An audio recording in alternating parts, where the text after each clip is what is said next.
Being in the military, you get moved around so much that, there's nowhere you really can call home and settle down.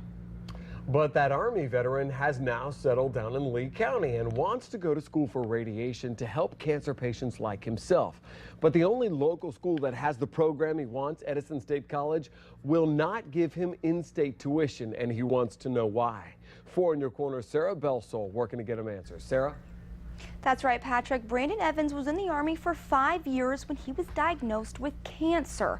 After spending almost a year in the hospital, he was discharged from the military and moved with his family to Cape Coral, ready to keep fighting cancer and go back to school.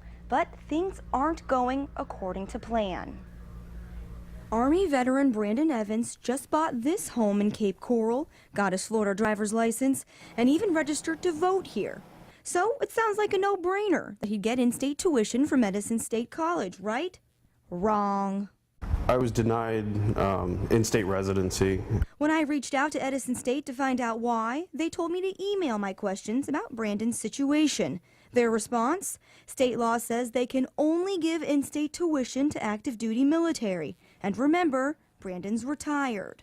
Veterans, they've served the United States, all 50 states. I think personally that they should be able to get tuition in any state that they choose. He can get the in-state rate, but only after he lives here for a year. Meanwhile, instead of getting that sweet in-state tuition rate of a little more than $3 grand a year, he'd have to pay more than $12 grand for the out-of-state rate. 3 to 4 times more. There is another option. The Yellow Ribbon program can help make up the difference between in-state and out-of-state tuitions for veterans like Brandon. But guess what? Edison State doesn't participate. And when I emailed to ask why, they said they missed the deadline to apply. They do say, quote, "We will continue to explore the possibility of participating in the future."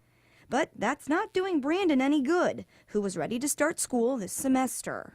I do have a family, and I would like to be able to support them, and just without getting that education, it's key to getting a job. Edison State does say they support changing the law to allow veterans like Brandon to get that in-state rate sooner.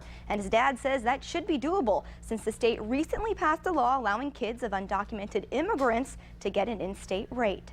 Sarah Belsole, Fox 4 in your corner.